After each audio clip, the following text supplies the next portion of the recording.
Well, hey everybody. It's Monday afternoon here in the East Coast, and we are in the midst of bar results season. Thought this would be a good time to do a Google Hangout and try and answer some questions that people might have about the bar exam. How to study for it, what's going on, results, and so on. And we're going to go ahead and record this. We'll put it up on YouTube, so you may be watching after the fact. Based on the way this is done, you can come online and join me in the Hangout, or you can just watch and send your questions through to me. And I've got lots of screens and things here, so if I'm jumping around and looking, it's because I'm trying to follow all these different screens. And I'll be glad to answer questions for you. As we start to ramp up here a little bit to this Hangout, let me just tell you a little bit about myself and the company in the background, because I sometimes just assume people know who we are and what we're doing. Celebration Bar Review has been in business for 20 years now. I started teaching the bar review about 5 years prior to that time, when I was at Georgetown University Law Center. I had the opportunity at Georgetown to be a senior writing fellow and taught legal writing and taught in the appellate litigation clinics. And from that experience, I had the opportunity to work in the bar review part-time at first and then full-time. And back when we started the bar review, when I started, it was with a company called SMH, which was basically the brainchild of three Harvard law professors, Smith, McLaughlin, and Hart. They were creative with their naming. And Smith, McLaughlin, and Hart really started teaching this class as live classes in their basements, if you can imagine. And as the course grew and grew, it became kind of the probably the second biggest bar review in the country in its day.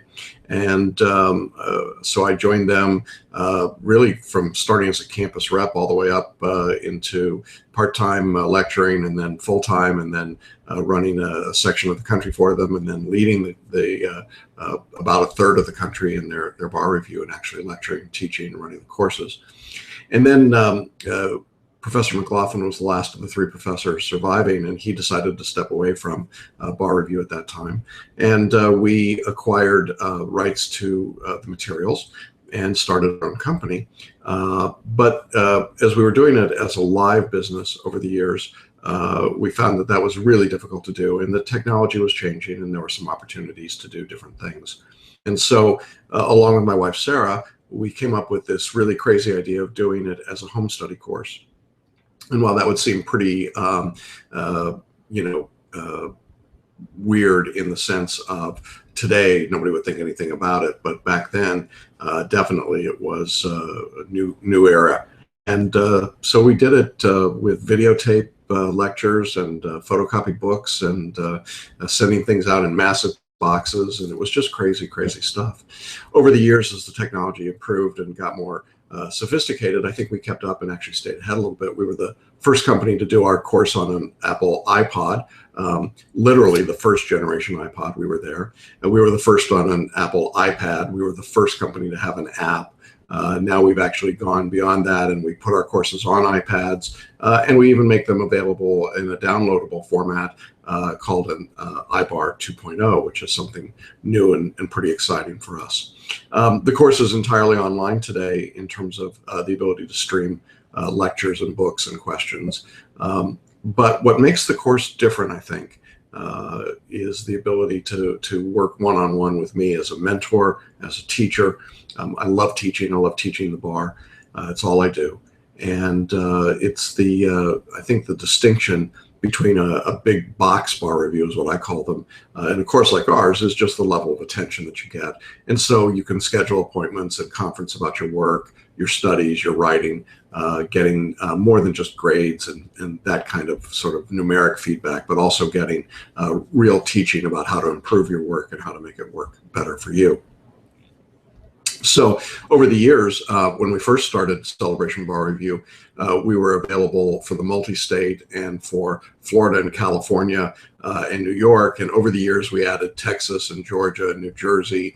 We added the Uniform Bar Exam, the UBE, and the Multi-State Essay Exam, so the MEE. We added the California First Year Exam, or the Baby Bar.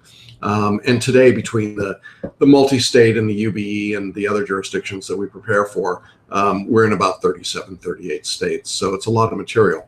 One of the questions sometimes I get asked is, well, how can you stay current with all that? And the answer is I couldn't by myself. So I have this wonderful staff of people that work with me from around the country. What makes them really, really good, beyond the fact that they're just talented people, is that all of them, I think maybe with one exception, but all of them are former students. They've taken the course, they understand the course, they understand the approach that we take to study, to writing, to performing on the exam. And they've all been successful in the bar, whether it was California or Florida, New York.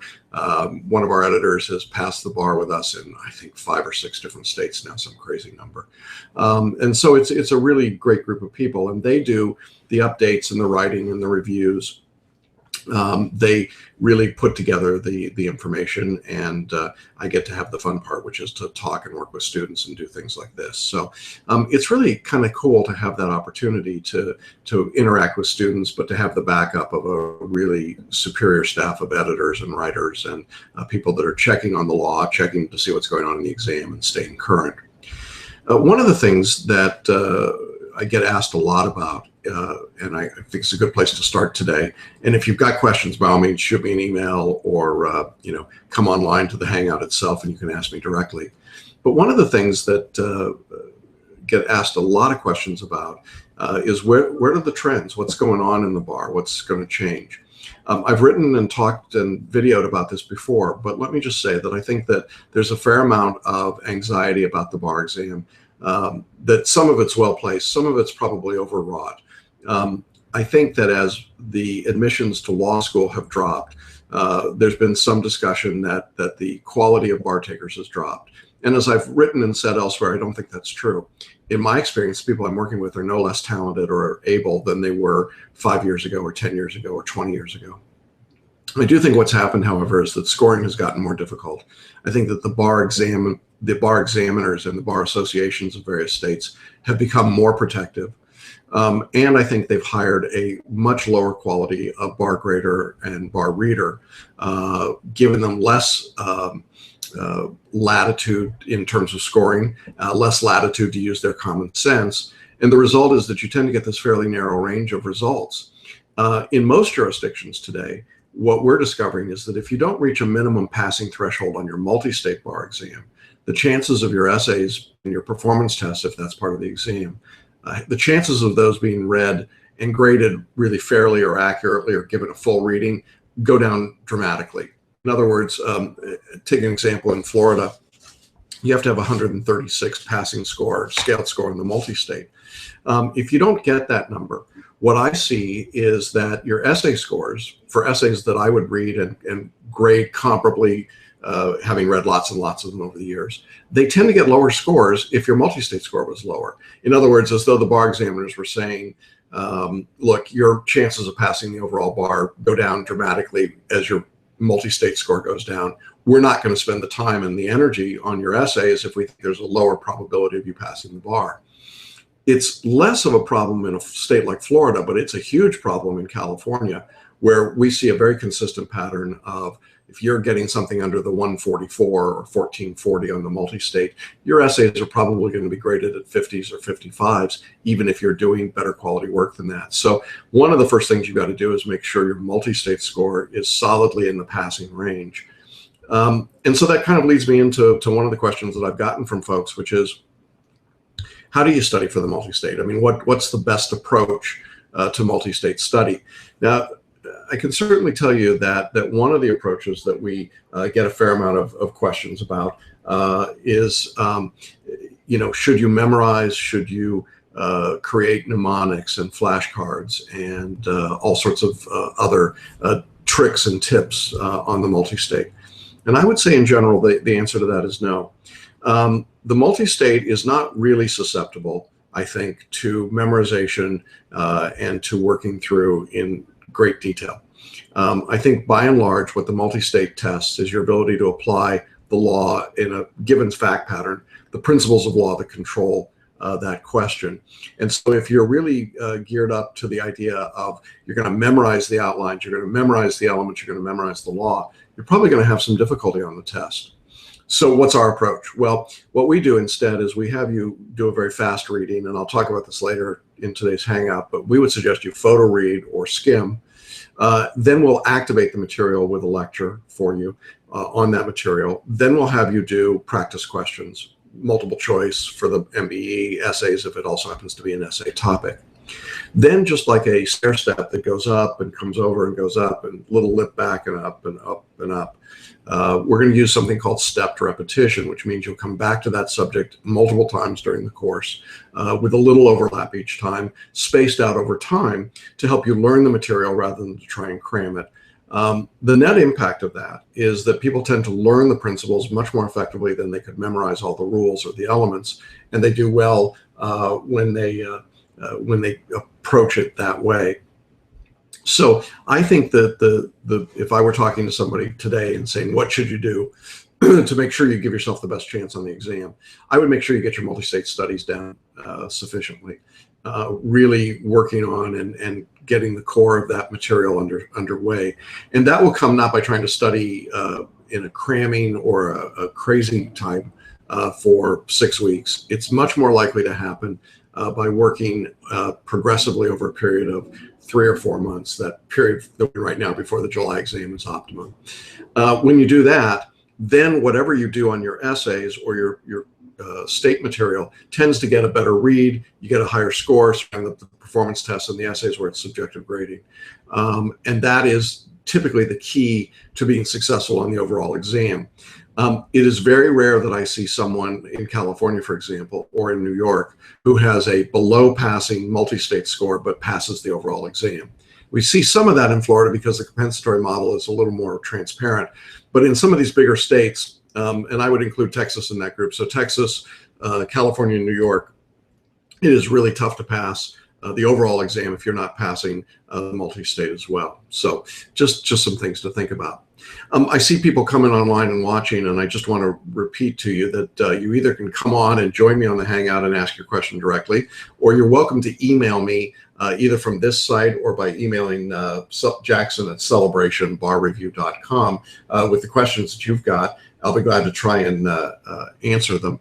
And in the meantime, I'm just going to try and cover some things that people have been asking me rather frequently over the last few months. So that's the first thing I wanted to talk about, was just sort of the multi-state and how to think about that specifically. I did mention photo reading in my discussion, and this is another area that comes up, and I'd like to talk about it for a minute. There's several different views about how to read for the bar exam. One approach is to read line for line, word for word, really pouring through the outline, spending hours and hours and hours doing that. In general, when I see people doing that, I find that they're not very effective, and they're very frustrated by that. About 15 or more years ago, a company out of Minneapolis called Learning Strategies and a man by the name of Dr. Paul Sheely developed a whole mind reading program that they called photo reading. The concepts have been around for a long time, but they packaged it, put it together as a course. And I was exposed to photo reading about 10 years ago or so. It's part of sort of the neurolinguistic programming field, for which I'm very excited, and as an educator and someone who does a lot of brain education work, this is particularly interesting to me. What photo reading does is it allows you to not speed read, but literally take a mental snapshot of each page as you're going through it. So you're literally flipping pages as you go through, flip, flip, flip, flip, flip. But what that does is your brain has the ability to process information at different speeds. The conscious brain processes information, I've heard, at 40 bits per second, which sounds pretty fast. But the preconscious or subconscious brain processes information at about 10 million bits per second, which is like a fire hose in comparison to a tea drop. And the preconscious or subconscious brain gathers all this information, not just what you photo read, but everything you've read and what you've learned and know, and it stores all that. And that's pretty well established science at this point. The challenge is, for most people, getting at what we know. And the problem for most of us is that we try to get at what's up here in the prefrontal cortex, the conscious brain. And yet we're now told pretty consistently that most of us can hold 5 to 9 pieces of information in our conscious brain at any given time, like me, maybe less. In any event, that's not very much. So now here's what happens on a multi-state question, for example. You've now read through the outlines in a traditional way. You've read them very carefully. You've underlined, you've highlighted. Maybe you're a member of the Rainbow Coalition. You've highlighted in so many different colors. You've now taken that information and you put it on flashcards, and you've made notes, and you've done all sorts of other stuff. It's now time for the question. You get to the question, you read the question, you read the answer explanations, and now you try to figure out the answer, right? Isn't that what most of us do? I'm going to wrestle with the answer. I'm going to try and eliminate and figure out and, remember what the elements were and how does that work here and how does that work there? Well, if you take that across the board for all bar takers over the last 10 years or so, the numbers are about between 60 and 70% of the people doing that will get enough questions right to pass the exam. So it's not a bad way to study, but it's certainly not an elite way to study or an ultimate way to study. Well, here's what happens with photo reading. When you use photo reading, all of that information is going into your preconscious brain. Now, when it's time to answer the question, you read the question slowly, you read the answer choices slowly, but you choose quickly. You take what Malcolm Gladwell called the blink reaction, or the book Thinking Fast and Thinking Slow, which was a great book, highly technical. And you use the second self to literally make this quick gut reaction. You're in effect gathering what you took out of the photo reading and using that. You're having an instinctive reaction. When that happens, what's interesting is that we see people getting much higher results, better results on their bar exam. In fact, nearly 100% of our students that are using that technique find themselves going up on the multi-state, and nearly all of them are passing the bar. So much better than the state averages. So we did an interesting thing a few years ago. We started tracking the amount of time it takes someone to answer a multiple choice question and comparing that against the percentage that they got correct. What we discovered was that it was really the inverse of what we had expected. Our expectation would be that the longer it took you to answer a question, the more likely it was that you'd get the answer right, because you would have worked through it, figured it out, analyzed it. In fact, and so the curve would have gone, as we go along, the longer we go, the higher the correct percentage. In fact, it went just the opposite way. What occurred was that the faster you could make your decision, the more likely it was to be correct. And the reason was that you were using your intuitive gut reaction, your sense of the material. That was much, much more effective.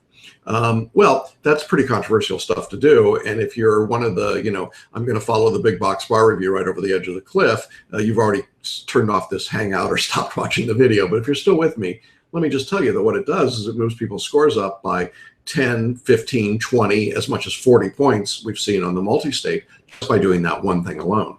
Nothing else different, just changing photo reading. So we incorporate photo reading into our course on a fairly regular basis. We offer that absolutely in our top tier plans, the platinum and premium courses, and we make it available in our other courses as well because we think it makes such a difference. We're not the providers of photo reading. Our partners at Learning Strategies are there, and maybe I can get one of them to come join me on a future Hangout to talk even more about it. But the point is that photo reading will change your world, because instead of taking 6 or 8 or 10 hours to read a bar review outline, you're going to read it in 30 minutes. And you're going to read it multiple times, maybe 10, 15, 20 times in a course like ours. And then we're activating the material. In other words, we're priming the pump as we lecture and have you do question practice. And so you've actually got much greater recognition of the material and ability to use it. It also applies when you get into writing your essays. You write an argument and suddenly there's the law. It just sort of pops into your head. That's what photo reading will do. And I got to tell you, it's wonderful. I photo read everything. I'm able to get through so much more reading material than I ever could in my life, with a much better recall of the information and much better use of the information. And so we incorporate that into the course. So if you're in our course and you've got photo reading, we've talked about that, and I would encourage you to keep using it and working with it. If you haven't added photo reading, you should think about it and talk to me about it. And if you're not in our course and you think you want to get involved, be sure to ask me and talk to me about photo reading, because I think it makes a huge difference. And this is particularly true if you're someone who's had trouble on multiple choice tests. It's also true if you're someone who's been diagnosed with dyslexia or ADHD or any kind of learning disability of any kind, learning accommodations that you're receiving. And the reason is that we do an end run around your conscious brain. We literally go around the conscious brain to the subconscious. We let the subconscious work instead of trying to narrow it down to what's in that conscious brain. The analogy that I use with people often is that it's like going from a crowded superhighway where there's been an accident, you're down on the shoulder of the road and you're inching along one car at a time. That's our conscious brain. The preconscious brain is a new 24-lane Autobahn with no cars on it right next to you. And there's a flag person waving you over saying, you want to get on the Autobahn. I mean, really, wouldn't you? And that's what photo reading will do. So that's really a cool thing. And I would encourage you to check that out and take a look at it. So that's one of the areas that I get asked about pretty frequently. Well, let me also talk about study time. We've been sort of talking about that in broad terms. And again, if you've got a question for me, shoot me an email at jackson@celebrationbarreview.com. I'll try and answer it here on this Hangout today, or you can come right onto the Hangout and ask me directly. Study time. People were right about 90 days until the July exam, as I'm recording today. Is that enough to study? And the answer is, yeah, generally it is. We think you need about 250 hours on average to prepare for the multi-state and a state exam. And that 250 hours should reflect the time for reading. It's going to be less if you're photo reading for sure, but reading plus lectures, plus question practice, plus review, about 250 hours. Now, in a traditional big box bar review, you're on their schedule, and you might say, well, it must work because that's what Barbary does. Yeah, not so much. What really happens is the Barbary goes out and they rent a classroom or a hotel room at an overinflated price, particularly if it's a classroom, for 6 weeks. And as a matter of economics, then they just say, learn everything in 6 weeks. Now, well, that's a pretty tough way to study. It's not ideal for anybody except Barbary or Kaplan or whatever course we're talking about. I'm not trying to pick on them, God knows. That's the economics of the bar review industry generally. The better way to study is over an extended period of time using that spaced repetition method that I described earlier. And in order to do that, if you can give yourself 3 to 4 months to study, that's ideal. So what does that work out to? Well, 90 days, 250 hours. I'm not good with math, but I'm thinking about 3 hours a day would do it. And the great part about home study, of course, is that you can choose when to put those 3 hours in. Maybe you double up on the weekends, or you do some study in the morning every day and a little at lunch, and a little at night, whatever your particular schedule permits. My experience has been that most people that start now will be able to keep their studies at about 20 hours per week in our course. I think that's a significant number, because at 20 hours per week, what you're going to discover is that you can keep your full-time job, you can continue to take care of your family, you can have a life, you can occasionally go to the movies, you can occasionally watch a TV show. I don't encourage you to get involved in Game of Thrones right now. It's a bit complicated, I think. But other than that, I mean, I think you can generally, kind of stay in with what's going on in the world and still get your studies done at 20 hours a week.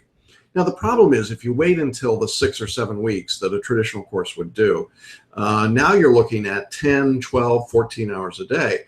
And you say, well, yeah, I'm tough. I can do that. Well, good for you. The problem is when you get to the bar exam after doing 6 weeks of 10, 12, 14 hours a day, you're going to look like a refugee from the Haunted Mansion at Disney World. Please move to the dead center of the room. I mean, you got nothing. You got really nothing when you hit the bar exam. And to me, that's always seemed ludicrous. You should be at your best on the bar, not your worst. You know, yeah, but I got through all the assignments. Yes, for what? I mean, just so you could fail. So I think you want to avoid those kinds of approaches.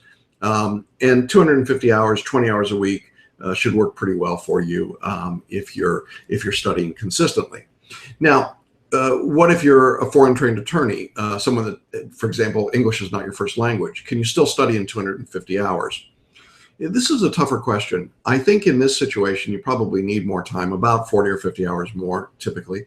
So you're going to have to give more time. It may be more than 20 hours a week for you, or it may be that you want to start now and start preparing for the February 2016 exams. And we have plenty of students doing that. We're already, I think we're over 25% subscribed for February of 2016. So we have people studying early, and not just foreign attorneys, but people who wanted to have more time with their studies. So certainly it can be done. The downside historically to starting early was that if you're trying to memorize, remember the 5 to 9 ideas in your conscious brain, you're not going to be able to hold much there for very long. That's why cramming was all about, do the 50 questions every night at the end and, whatever Feinberg talked about, I don't know, crazy stuff. But the reality, and by the way, if you never got the opportunity to see Feinberg and Conviser together, well, it was a show. Not a good show, but a show. In any event, the reality is that good learning doesn't occur that way. And so you're much better off giving yourself time, letting the material sink in. And because you're not trying to memorize it, you don't have to worry about starting early. That is, starting a year in advance is not a downfall when you're really trying to learn the materials compared to memorize the material. So the paradigm shifts and the studying shifts, and then the results shift because you're doing something differently on the exam. You're not just spouting out stuff that you've memorized and spouting that back as memorized rules without much application or relevance. So definitely something I think that you can think about. Well, I mentioned foreign attorneys. Let me just make a couple of comments. I've gotten some interesting questions over the last few months that may apply to some of you and certainly some of you that are watching. There is a relatively interesting scam going on right now, and I don't think I'm being too harsh when I call it a scam. And the scam works like this. There are two ways to this scam for foreign attorneys. There are companies abroad who claim to be bar review providers for an exam like New York or California, wherein, in fact, they know little to nothing about the bar exam. They just simply set up in a foreign country, said that they are the expert on the California bar or whatever it might be, and they get people to pay incredible, outrageous prices, and then they reproduce somebody else's materials, and they don't teach them anything. Avoid that at all costs. I mean, look, I'm not a big fan of Barbary or Kaplan. But they're reputable companies, and and we're certainly reputable, and we've been around a long time. Kaplan's been around in the bar review business for about 5 or 6 years, I think, but we've been doing it for 20. Barbary's been around since before Dirt. They haven't changed much since Dirt either, but they've been around and they're legit. Don't go with somebody that's just popped up on your radar that can't say they've been doing this for a long time and has worked with a lot of people. So that's one scam for sure if you're a foreign attorney to avoid. A second thing that you want to avoid, which is really more pernicious to me, is that now there's this sort of, they won't come out and say it directly, but they imply that you need, if you're a foreign attorney, you need an LLM from a US law school to sit for the bar. Well, that's not exactly true. There are some individuals from some countries taking some bar exams who will be requested individually to sit and take an LLM before they'll be qualified. For example, if you are from China and you're taking the New York bar exam and you didn't go through any accredited school in China, you probably are going to be asked to take an LLM before you can sit for the New York bar. But if you went to a common law school in the United Kingdom and you are a barrister or a solicitor and you want to sit for the California or the New York or the Texas bar or even the Georgia bar, you're not going to need an LLM. Unfortunately, law schools who are struggling mightily for bodies in seats and tuition dollars, LLM programs are like money from heaven to them. And so they've sort of tacitly just gone along with the misunderstanding that every foreign attorney needs to take an LLM. And that's just not true. So here's my advice. If you are a foreign trained attorney and you are looking primarily at one of those states I just mentioned, California, New York, Texas, maybe Georgia, which has got some brand new rules, but those three states and fourth with Georgia, contact the bar examiners directly. You're going to have to do that anyway. You're going to have to give them your background and your information, where you went to school, what your legal practice has been, if any, what your circumstances are. The bar examiners are going to tell you on a case-by-case basis what you have to do to be eligible to sit for the bar exam. Don't let anybody, me included, tell you what you can or can't do or have to do or don't have to do. And certainly don't enroll and pay tuition for an LLM program in the US unless that's an absolute necessity. In point of fact, and I think if you're a foreign trained attorney and you do some digging, you will discover that an LLM from a US law school is generally a worthless degree. It doesn't add very much to your credentials or your rating in the marketplace. There are a few LLM programs that are pretty well thought of. Coming out of Georgetown, I'm certainly partial to Georgetown's tax LLM, and there are a handful from top law schools. But if you're looking at what we would describe as a second or third or even unrated law school with a nighttime LLM program in something, it isn't going to help you for any reason, outside of the bar. And the truth is, it's not going to get you into the bar either in most cases. So don't fall for that scam, please. I've gotten some questions. I had some questions from some Indian attorneys recently who were asking about, had been told that they had to take an LLM before they could sit for the California bar. And frankly, in the schools that they're from and the backgrounds they have, my experience has been they don't. So kind of an interesting kind of problem that's out there. Okay, so I've covered a few topics here. Talked about photo reading and foreign attorneys and time, how to put together your studies. Let's talk a little bit. I guess I'm really beaten up or pounding on the big box bar reviews today, so I might as well just go all in. And if those guys are watching, I apologize, Mike Sims at Barbary. But there's some things that I think you should be aware of. One of them, one question I get a lot, I'll get a phone call or an email from someone who says, in effect, I took X bar and I've taken it once, twice, 3, 5, 8, 10 times, and I failed. And boy, I've tried all this stuff. And typically they'll say, and I took Barbary or I took Kaplan. Occasionally I hear people talking about Themis, but mostly Barbary and Kaplan. It didn't, and I haven't passed. And I asked them, well, why would you stay in that course and continue to do that? The reality is that staying in big courses for a retake is probably one of the worst things you can do. The courses are really not designed for bar repeaters. They're really designed for first-time bar takers coming right out of law school. I mean, a traditional 3L, that's their sweet spot. And I think if you actually talk to the directors of those companies, candidly, that's what they tell you. I would say by comparison, a course like ours, our sweet spot is not that person. It's not a 3L coming right out. We're glad to have them. They help our pass rate. But in general, I spend most of my time with bar repeaters, non-traditional students, people who've been away from the bar for 5, 10, 15, 30 years.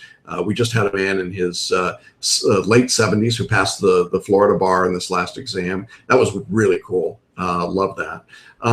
People that are not the traditional, 22-year-old bright-eyed, bushy-tailed bar student. If you tried the big box bar review and you failed the bar, I think one of the worst things you can do is go back and take it again and again. In fact, what you're going to see is your scores will probably start to decline, because the truth is that those companies and those courses are really information providers. They're not teachers. And there is a distinction.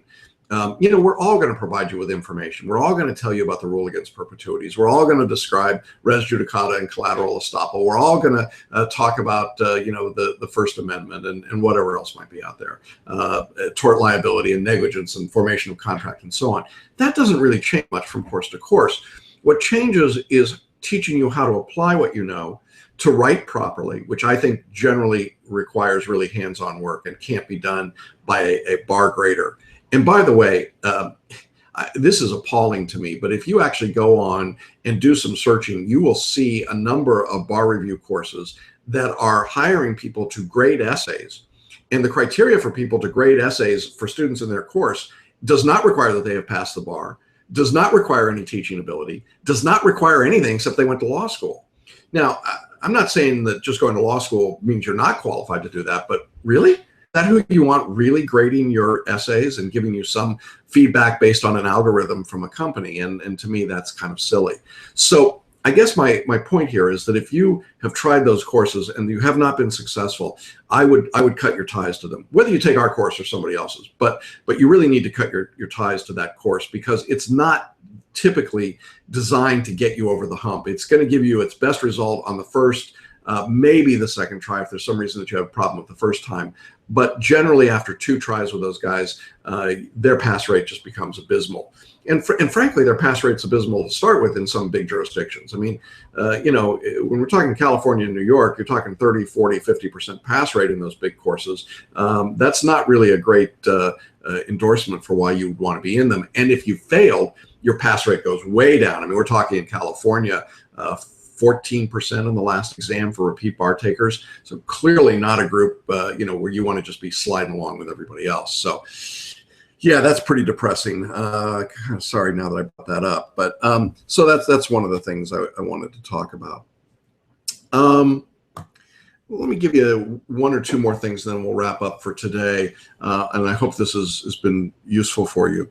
I have been getting questions from people about technology on the bar, and I think this is a response really in part to the ExamSoft debacle from a year ago. For those of you that aren't aware of it, what happened a year ago, July, was that on Tuesday night, when people went to upload their answers to essay questions in various jurisdictions around the country, ExamSoft, the company that does that software, had a software problem, a server problem, and you couldn't upload. And as inconceivable as it would be that they didn't know that this would be their busiest night of the year, that was what they said. And so some people stayed up all night trying to upload. We immediately contacted our students and said, go to bed, it'll get fixed in the morning, which is exactly what happened.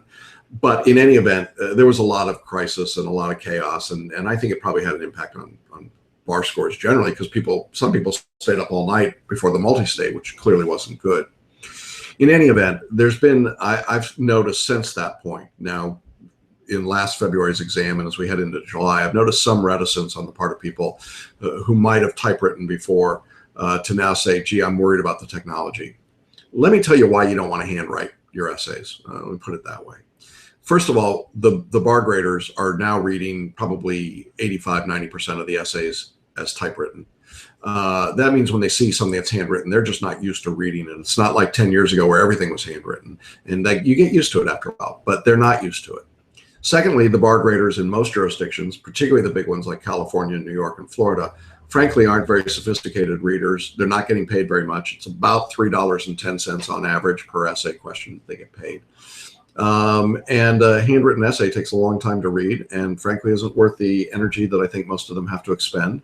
And the scores tend to be lower. I mean, I can tell you in California, almost without exception, you can look at 5 to 10 points lower on every essay when it's handwritten and on performance tests. The third reason not to handwrite is that you can't organize the way you need to. You can't change and move things around. You can't edit. And so you end up with these very sloppy and typically disorganized kinds of answers. So I think that's a problem. And then the fourth reason is just the word count. A typewritten 1-hour essay in a jurisdiction like California or Florida will typically run about 1,200 words for our students. A handwritten essay would be typically about 700 words. That's a lot to give up. Now, I'm not a big proponent of the run and gun, dump as many words on the page as you can approach to writing, but people that do that absolutely shouldn't handwrite, because those gunners who are used to writing 2,000 plus words in a 60-minute essay aren't going to get anywhere near that amount in handwriting. So I think it's better to take the risk of using the technology, and is that other than a major system-wide breakdown, today not too much happens that goes wrong. I mean, If something's wrong, it's because you brought cheap, crappy equipment to the exam more often than not. So don't cheap out on buying a laptop computer or getting a new battery or making sure that you've got a mouse that works and that you've loaded the exam software beforehand, taking off your any conflicting programs, just simple stuff. And there's plenty of instructions about how to do all that. But if you do all that, you're virtually assured that the technology won't get in your way on the exam. If it does, you revert back to handwriting and you do the best you can do. And I think if you're writing in the style that we've taught, that's going to be easier than it would be if you're an IRAC, issue spotting run and gunner. And then I think you're in real trouble. And those are the people usually sobbing over their broken down computers. But we've seen plenty of people who have had technology problems over the years, have switched over to handwriting and still pass the exam. So I don't think it's impossible, but I would go in assuming that you're going to be typing your essays, unless there's some amazing reason that you can't do it. And the two reasons that I typically hear, number one is I'm a bad typist, or number two, I've never typed in my life. And I think both of those are resolvable. If you're a bad typist, you're going to get lots of practice and you'll get better, and you'll still do better typing than handwriting. Secondly, if you have never typed, grow up. I mean, I know you're from a different era. I understand that you're used to dictating. I understand that you're old, but listen, you decide you want to take the bar, strap on your big boy and big girl pants and go out there and learn to type. There are easy programs to type. Even if you're a one-finger typist, you're going to do better than handwriting, because the truth is, if you're of an age where you never learned to type, your handwriting is pretty goddamn awful too. And I hate to be that crass about it, but that's the reality. The people that tell me they can't type can't handwrite either. I think there's a point where you just really have to acknowledge the reality here, and you should be typing. And I think as we go further and further in time, it's going to be virtually impossible to go and not type. I think that's a big thing. Another question that's come up is, well, what can I take into the exam these days, given what's happening with technology? And the answer is nothing, absolutely nothing. I mean, you're not going to be able to, there's no watches now. Thank you, Apple Watch. No Fitbit and Jawbone Up have made, these kinds of bracelets. You can't bring these in because they could theoretically tap out the answers to you. Google Glass will soon make it nearly impossible. I suppose they'll have to do eye exams or something when you walk in to make sure you're not wearing contact lenses that have something pre-printed on them. Nothing. You're going to have nothing. And so you might as well just get yourself used to that concept right now. Your computer, your laptop is going to be stripped down to the bones, basically. What ExamSoft does is it's a software that literally puts you in a sandbox so that you can't access anything else. And that's what you're going to have. Very little. Their software has got very little in the way of word processing skills. There's a little bit of spell check, but that's about it. It's a very straightforward thing. I think it's going to be an interesting area. I think technology is really going to cause havoc for the bar examiners. And I think that the process of inspecting people as they go in to take the bar is going to become even more and more. It's going to look like going through security at an airport, I suppose, but maybe worse. And you're subjecting yourself to it by agreeing to take the bar. So just prepare yourself for that. And that means when you're writing and preparing and studying, you should study in that environment. You should study without all those extra tools. Don't use all the extra tools, the spell check and the formatting and the other stuff that's on your laptop. Don't use clocks and timers and other devices, things that won't be available to you on the bar itself. Practice the way that you plan on taking the exam. I think if you do that, that's going to give you your best chance at being ready for the test. Well, I think we've covered about 45 minutes worth of stuff, and I think that's probably enough to fill your brains for a while, maybe overwhelm some of you. My plan is, and I hope this is helpful, I'd love to get feedback from you. Shoot me an email at Jackson@Celebration Bar Review, or you can just link to the YouTube videos where it will be, and we'll have that available. But let me know the kinds of things you'd like us to cover. Our plan is that starting probably first week in May, we're going to be doing these Hangouts every week on Saturday afternoons. So an opportunity to kind of step in, see what I think is going on, what's happening, some updates as results start to come in. For those of you that are curious, we expect results this week in Texas. I would go out on a limb and tell you I expect New York bar results this week also. Don't know. Texas, we do know will come this week, but New York, I think, is probably about ready. So I would be watching for that, those results to drop, and we'll talk about those and talk about what we see happening across the country. But Saturday afternoons is probably the time that we're going to be doing these hangouts. So we'll send you a notification and just kind of keep a link open. But I'm glad we could do this. I hope it was helpful. I'm glad we had so many of you watching today. And, you know, I hope that I've answered some things that you're interested in, but really this is your time. And so do let me know the things that you want me to talk about or want me to dig into. And we'll make sure that we cover them on upcoming Hangouts. And again, if you've got any questions and you want to talk to me directly, contact me at celebrationbarreview.com, or you can give me a call directly at 864-365-6083. And I'd be glad to talk with you. So thanks. It was fun. I enjoyed it. And we're going to stop the broadcast now and wish you well on your studies for the weeks to come. Thanks. Bye-bye.